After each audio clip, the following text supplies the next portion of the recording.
ప్రియమైన దేవుని పిల్లలారా, ప్రభువైన యేసుక్రీస్తు వారి పేరట మీ అందరికీ వందనాలు. ప్రభువు పేరట మీ అందరికీ శుభములు, దీవెనలు కలుగునుగాక. ఈ ఉదయకాలం పరిశుద్ధ గ్రంథము నుండి దేవుని వాక్యాన్ని చదువుకుందాం. మత్తయి సువార్త 11వ అధ్యాయము 28వ వచనాన్ని చదువుకుందాం.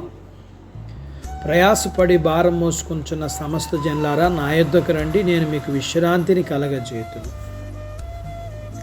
దేవుడు తన మాటలు మన కొరకు దీవించునుగాక. ఆమేన్. ప్రియమైన దేవుని పిల్లలారా, అందరూ బాగానే ఉన్నారు, నాకే ఎందుకు ఇన్ని కష్టాలు బాధలు అని ప్రతి ఒక్కరూ అనుకోవడం సహజం. విచిత్రం ఏమిటి అంటే, ప్రతి ఒక్కరూ ఎంతసేపటికి తనకంటే గొప్పగా బ్రతికేవాడిని చూసి బాధపడుతుంటారే తప్ప, తనకంటే పేదరికంలో ఉన్నవాడిని చూసి ఈ స్థితిలో నేను లేను అని సంతోషించరు.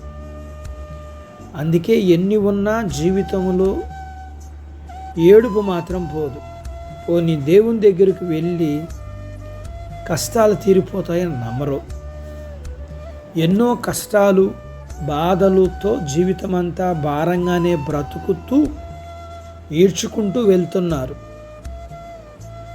డబ్బుంటే చాలా కష్టాలు బాధలు తీరతాయనే భ్రమలో చాలామంది డబ్బు కూర్చుకుంటారు. అయితే డబ్బున్న వాళ్ళకి సమస్యలు లేకుండా ఉంటాయా? వాళ్ళకుండే సమస్యలు వాళ్ళకుంటాయి. కాబట్టి ధనం కూర్చుకోవడం వల్ల మనుషులకు ఉండే భారం తొలగిపోదు. అనేక రకాలైన సమస్యలతో మనసులు భారంతో బరువెక్కి ఎంతో ప్రయాసతో జీవిస్తుంటారు. వారి భారము దించుకోవడానికి ఎంతో ప్రయత్నిస్తారు, కానీ అది వారి వల్ల కాదు. దేవుడి దగ్గరికి వెళ్ళకుండా మన కష్టాలు బాధలతో మనం మోసే భారము దానంతటా అది తొలగిపోదు.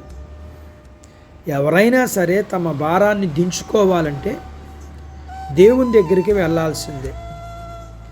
మన భారాన్ని గోటితో తీసివేయడానికి దేవుడు సిద్ధంగా ఉన్నాడు. అయితే దేవుని మీద మనం నమ్మకం లేక మనమే గొడ్డలతో మన భారాన్ని తీసివేసుకోవడానికి చాలా కష్టపడతాం. దేవుని మీద మనం భారం వేయడానికి సిద్ధంగా ఉండాలి. కాబట్టి మనం ప్రయాసతో మోసే ప్రతి భారము తొలగించుకుని విశ్రాంతిగా ఉండడానికి దేవుని దగ్గరికి వెళ్దాం, దేవుణ్ణి వేడుకుందాం. అట్టి బాధ్యత దేవుడు మనకు దయచేయునుగాక. ఆమేన్. ప్రార్థించుకుందాం. నాతో పాటు ఏకీభవించండి.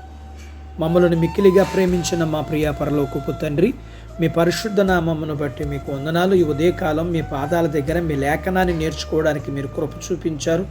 నేర్చుకున్న లేఖనపు సత్య ప్రకారం మేమందరము విశ్రాంతిని పొందుకున్నట్లుగా మేము మీ దగ్గరికి వచ్చి మీ దగ్గర ప్రార్థించి మా భారమును మీ మీద వేసి మేము విశ్రాంతిని కలిగిన జీవితాన్ని పొందుకునే బాధ్యత మీ పిల్లలకు దయచేయండి. మీ పిల్లలను మీరు దీవించండి. చిన్న బిడ్డలను, యవనస్తులను, వృద్ధులను, స్త్రీలను, పురుషుల్ని దీవించండి. వారి చదువులు, ఆరోగ్యాలు, ఉద్యోగ ప్రయత్నాల్లో విజయాలు, ఉద్యోగాల్లో ప్రమోషన్స్ ఇవ్వండి. చేతి పనులు, వ్యాపారాలు, పొలాలు, పశువుల్ని దీవించండి. వివాహాలు కాని వారికి అవ్వటానికి, గర్భఫలంలో లేకున్న వారికి ఇమ్మని, గర్భం కలిగిన వారికి సుఖమైన ప్రసూతి ఇమ్మని, ప్రసూతైన తల్లి పిల్లలకు ఆరోగ్యాలు ఇమ్మని, మీ పిల్లల అవసరాలు, సమస్యలు, బలహీనతలు, రుణాల నుంచి విడిపించి మీ పిల్లల్ని మీరు దీవించమని యేసు ప్రభు వారి పేరట స్తుతించి ప్రార్థించి అడిగినవన్నీ పొందుకొని ఉన్నాము తండ్రి. ఆమేన్. దేవుడు మిమ్మల్ని దీవించునుగాక. ఆమేన్.